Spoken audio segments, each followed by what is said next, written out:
Step up to the new standard at Ram Truck Month, and you'll see why a Ram is more than you ever thought a truck could be. Now, current competitive pickup owners can finance and get $8,800 in total values on the 2020 Ram 1500 Bighorn Crew Cab 4x4. Total values include combined cash allowance and $2,300 Bighorn package value. No trade-in required. Current pickup must be registered to consumer for 30 days prior to purchase to be eligible. Financing for all qualified buyers through Chrysler Capital. Residency restrictions apply. Take delivery by 3/31/2020.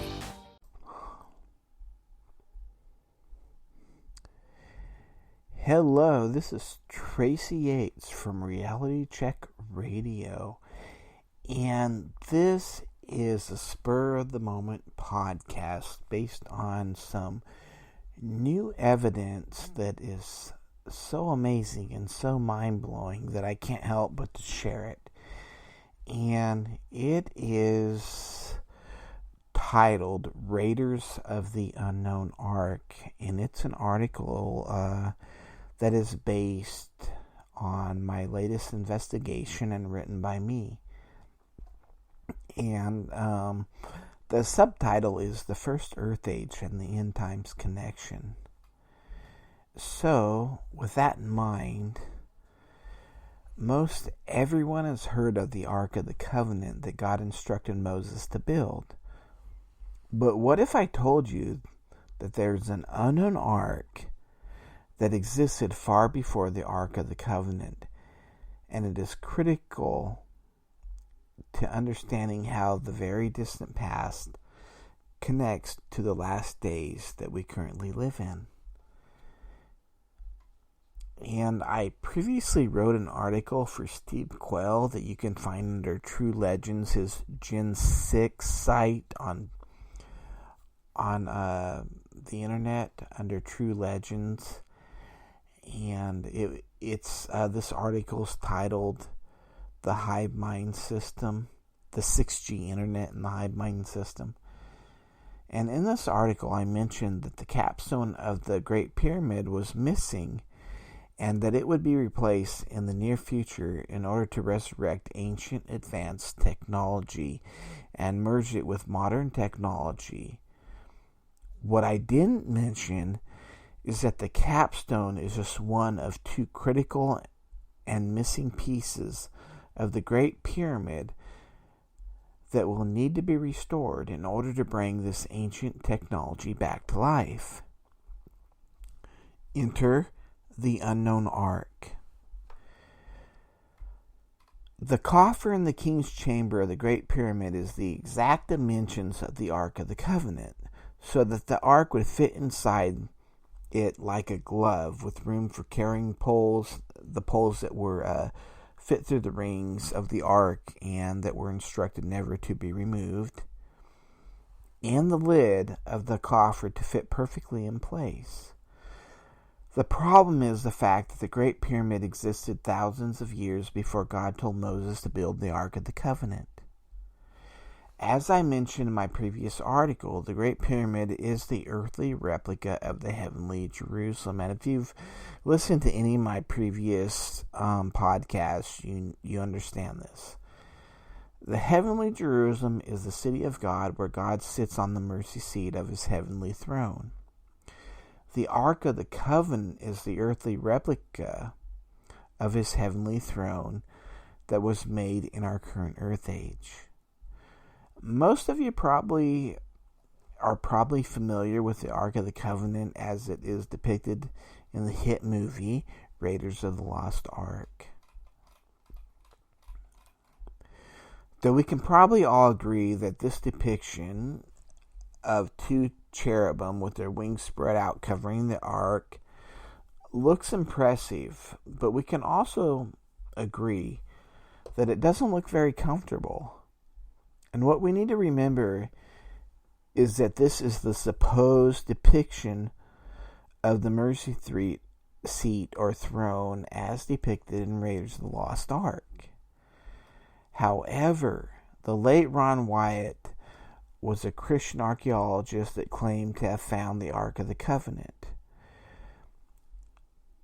And I'll provide more details pertaining to Ron and his discoveries in the next episode of Reality Check.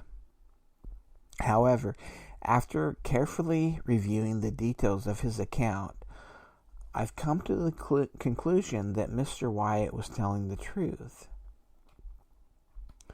And there are several reasons why I came to this conclusion. I studied the shape of the Mercy Seat, and I studied the account of Ron Wyatt in great detail before, just jumping to any conclusions. And in my opinion, if you understand how it all played out through history, there's no possibility that Ron's wrong here.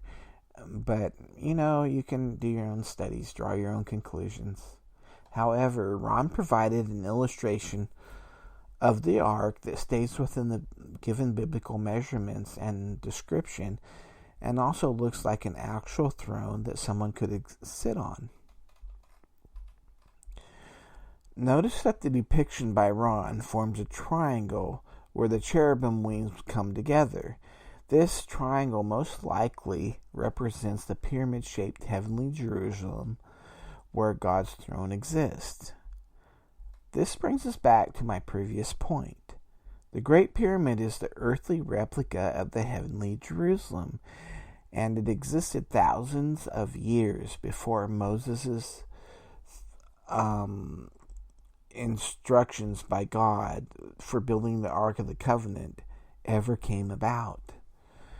The cubic dimensions of the inner chamber of the temple, the Holy of Holies in Jerusalem, are precisely identical in size to the king's chamber in the Great Pyramid, and the same volume as the molten sea of water on the Temple Mount that was prepared by King Solomon.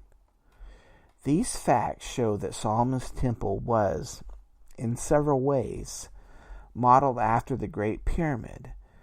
Isaiah 19 and 20, King James Version, describes the Great Pyramid as being an altar to the Lord, as well as for a sign and for a witness unto the Lord. Now consider this.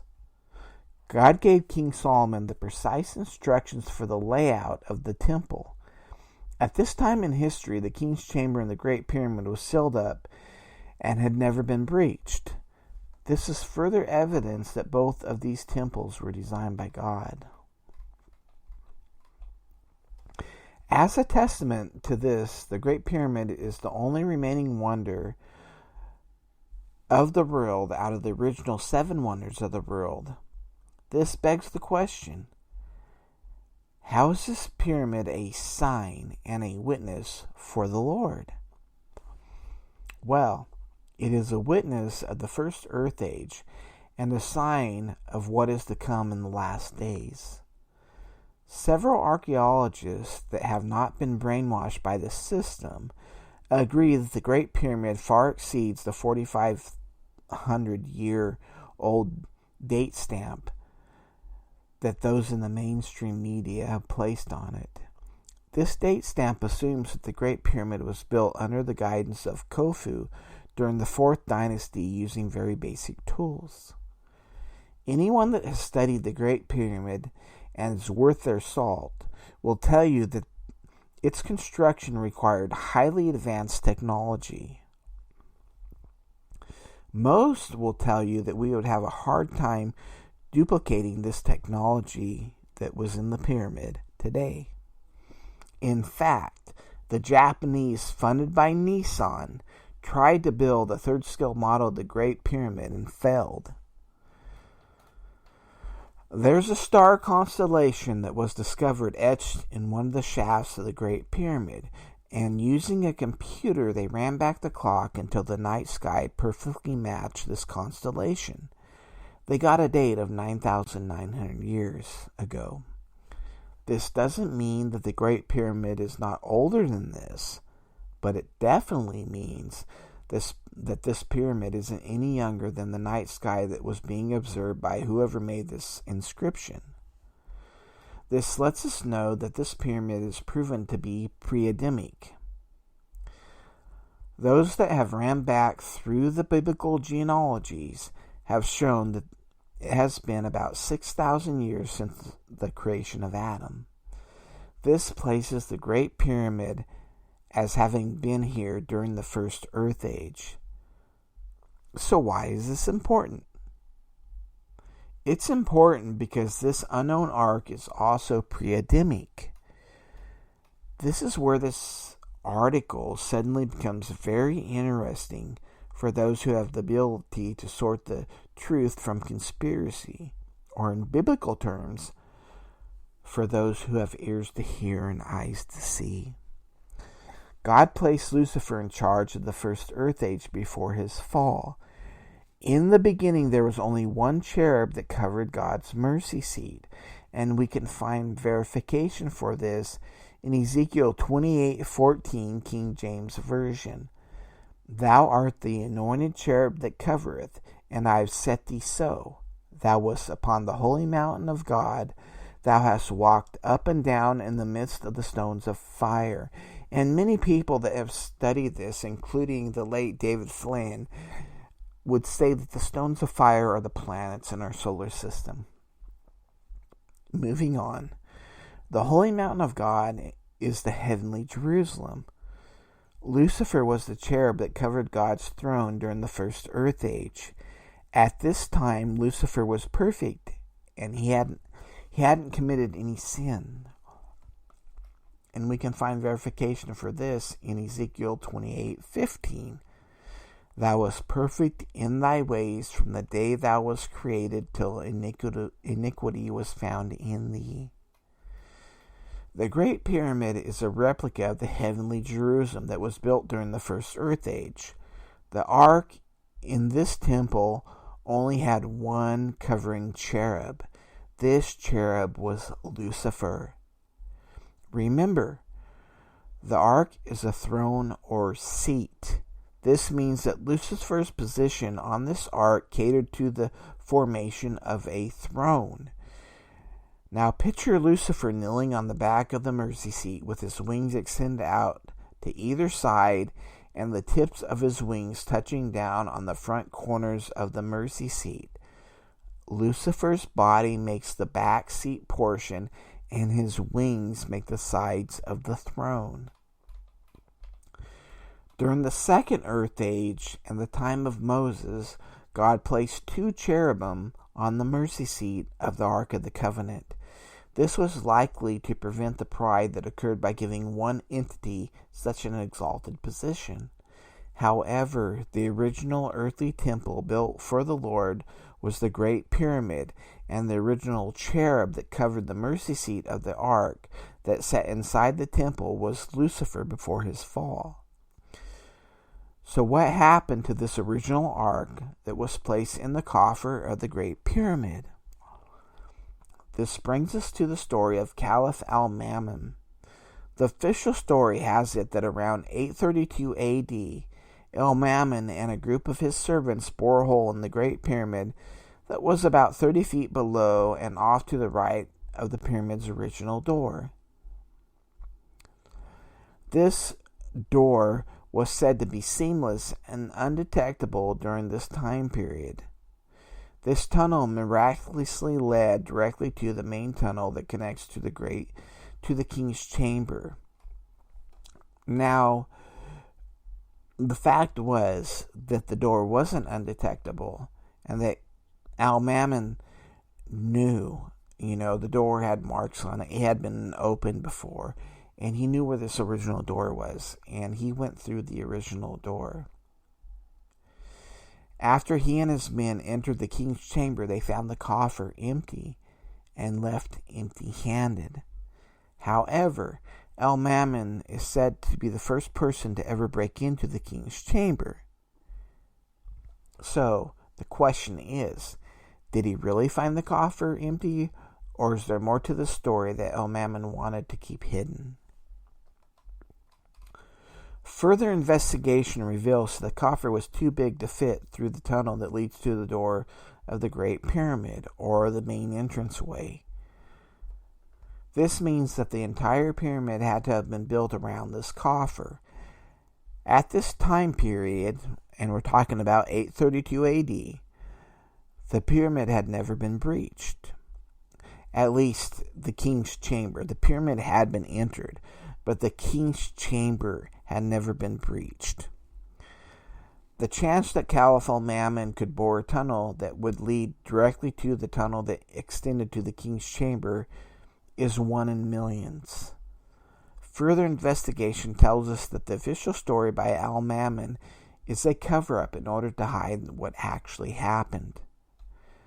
Mammon actually made an amazing discovery.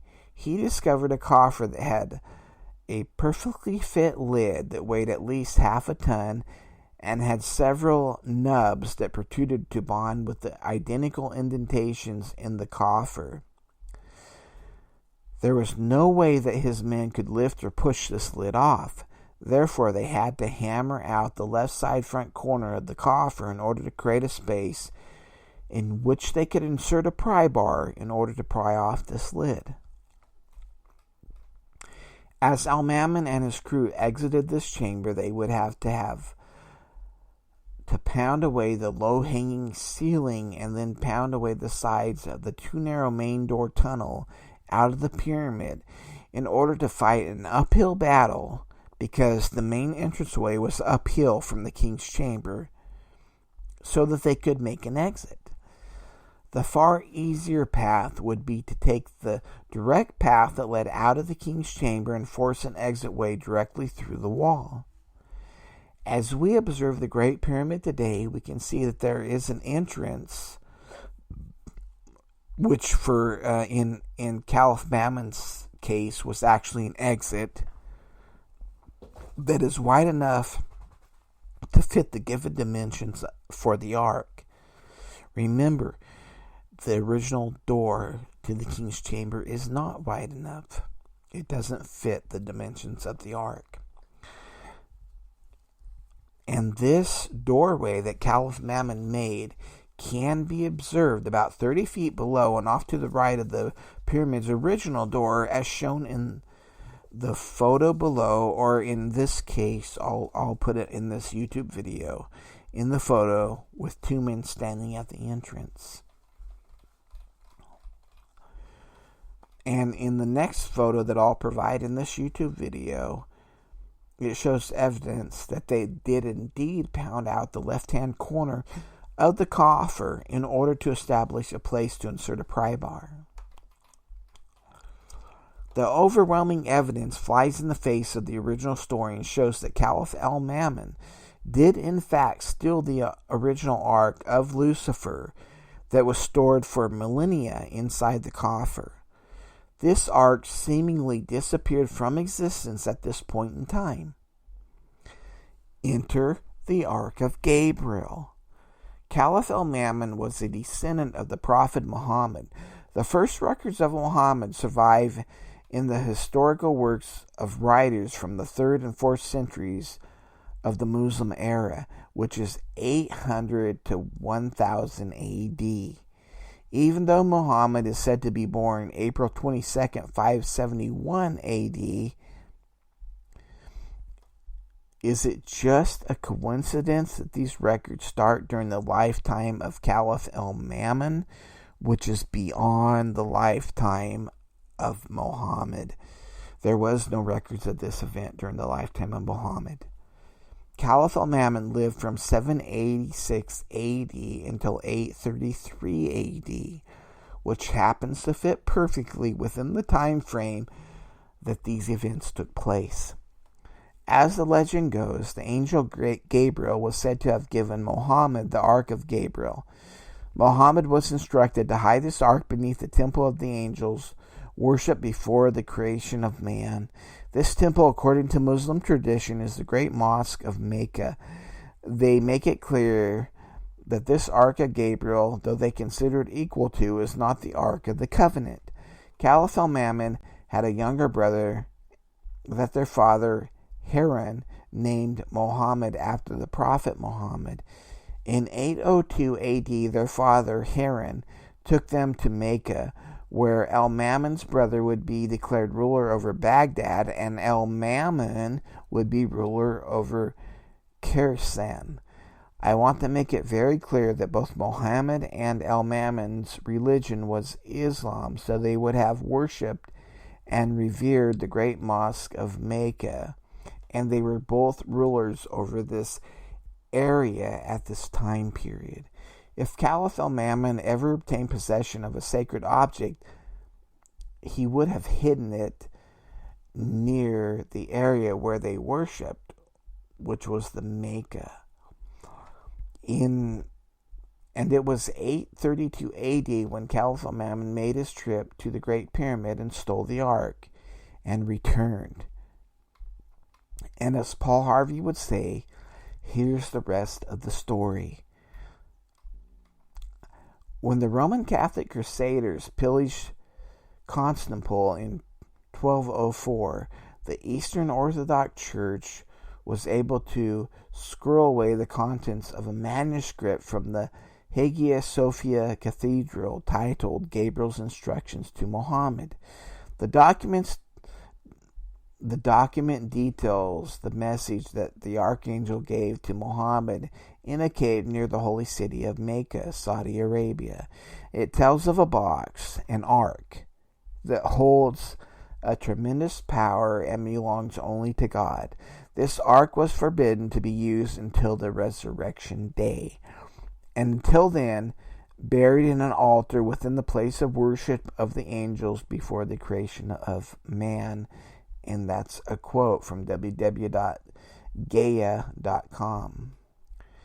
What they think of as the resurrection day is actually the resurrection of Nimrod, or the Antichrist. And this site goes on to say, to the followers of Islam, the place of worship of angels before the creation of man could be no place other than Mecca, the holy city where all devout Muslims must attempt a Hajj, a yearly 5-day pilgrimage, at least once in their lifetimes.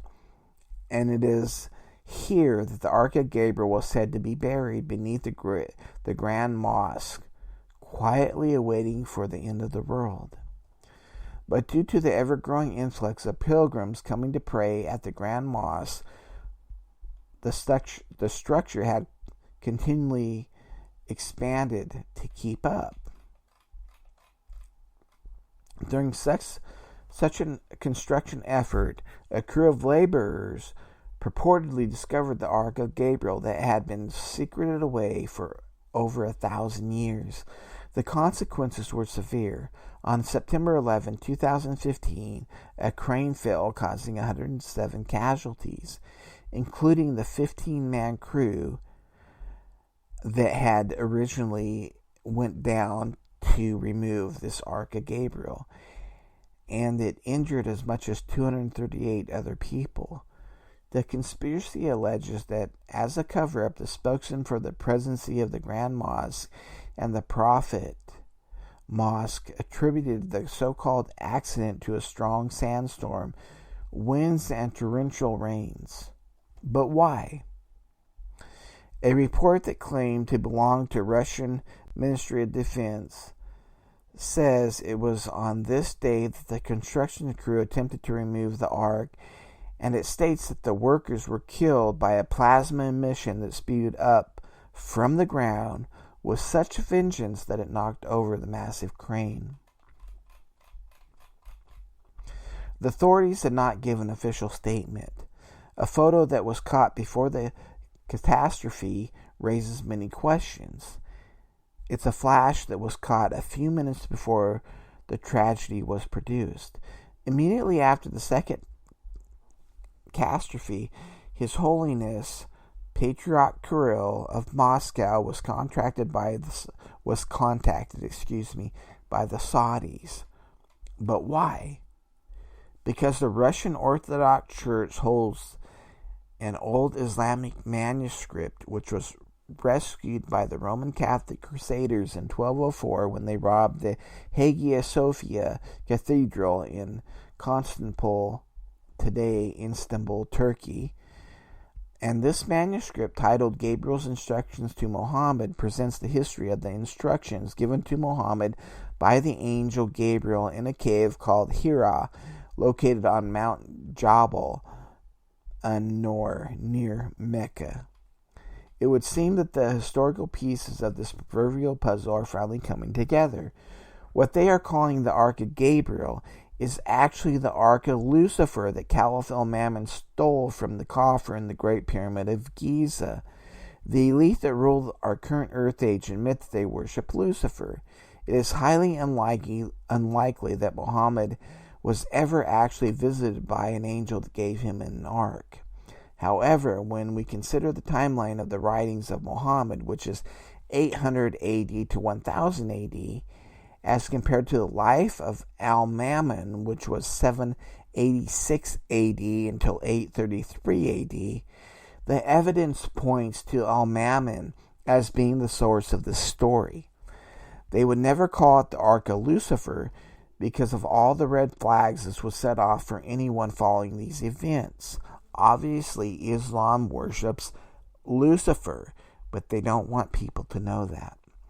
It's possible that the most involved in this event actually believed that this ark was the Ark of Gabriel. However, I am confident that the elite who are pulling the puppet strings behind the scenes are very aware that this is the ark of the one they worship, the Ark of Lucifer. And excuse me. Adding further confirmation to this amazing event, since they contacted Moscow, is the fact that Putin ordered a Russian military ship, the Admiral Vladimirsky, to pick up this ark. The following is an excerpt from matrixdisclosure.com. On September 25, 2015, Patriot Kirill, the head of the Russian Orthodox Church, had a meeting with representatives of Saudi authorities. It is said that the object discovered is of an extraordinary importance to the Russian Church. This information came to the press after a Kremlin report, which unofficially came to the hands of some media representatives. It says unofficially, but this information was actually officially reported in Russian media by other sources that I've verified since. The reporter explains that the 15 scientists who participated in the removal of the precious object from the underground at the time of its extraction produced a huge explosion. A plasma emission caused an explosion in one of the tunnels. And this reportedly killed these 15 scientists that were in charge of removing this ark. In ancient religious texts, it is said that God forbade the use of this mysterious destructive object that Muhammad would have wanted to use. This object was hidden under the largest mosque in Saudi Arabia. Putin was the first head of the state to be notified by the Saudi authorities of the mysterious object discovered. He sent the famous military ship Vladimirsky to carry the mysterious object. Also from matrixdisclosure.com.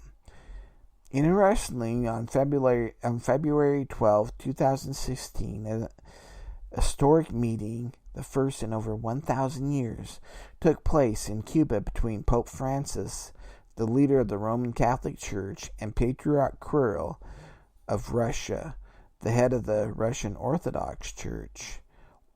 But why? The exact nature of the conversation is not known, but there is information scattered on the internet that Pope Francis would have given Patriarch Kirill another secret Bible manuscript owned by the Vatican Library, which speaks of the same Gabriel's Ark, and about which is said to have been written even by the Bible watchmen angels, according to this. It is said that this manuscript contained the ritualistic instructions that allowed the ark to be moved safely. This ark is said to have been escorted by several ships sent out by Putin to Antarctica. During this same time period, we can observe several world leaders showing up at Antarctica. Among these world leaders is Patriarch Kirill of Russia, the head of the Russian Orthodox Church. Though many have labeled this story as conspiracy theory, it is important to note that this story was reported by mainstream Russian media as a real event. I also want to point out the fact that several of the YouTube videos that reported on this event were removed and replaced by the message "video unavailable." This video is no longer available because the YouTube account associated with this video has been terminated. The evidence shows that the Ark of Lucifer was delivered to Antarctica.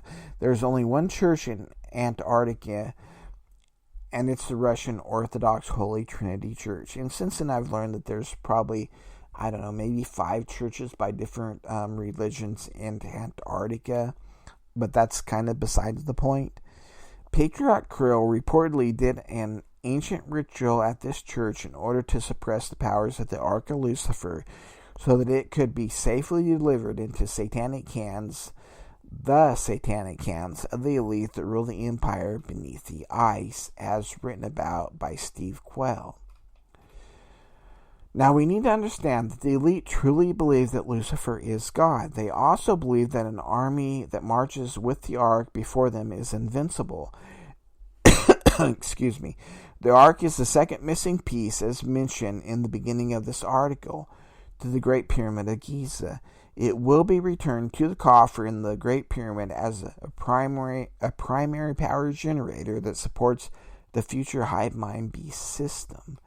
And you can discover more about this hive mind beast system if you go to Steve Quayle's Gen 6 True Legends and look up my article about the hive mind by Tracy Yates. As usual, there have been several attempts to debunk this information. They claim that all this information can be traced back to a right-wing conspiracy theorist known as David Booth, who has a website titled "What Does It Mean?" Their primary stance on this debunk is their claim that there is no history anywhere of the Ark of Gabriel beyond Booth's claims. This is only true in the sense that no one knew where to look for this history. The truth is there is plenty of history that confirms Booth's account, and this history goes all the way back to the Ark of Lucifer and the First Earth Age, as I've mentioned.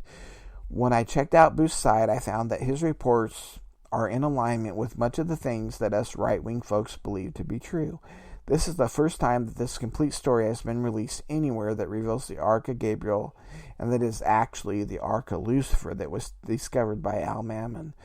As a side note, I want to mention that Ron Wyatt was told by the Lord that the Ark of the Covenant would be revealed after the Antichrist and the beast system are revealed. They will claim that the Bible is false, and that the true God is Lucifer, as shown on the mercy seat of their ark. At this time, the true Ark of the Covenant will be revealed to disprove their argument for all who have eyes to see and ears to hear. The most amazing part of the story is yet to be told, and I will tell this story in the next episode of Reality Check. For now, be safe, and God bless.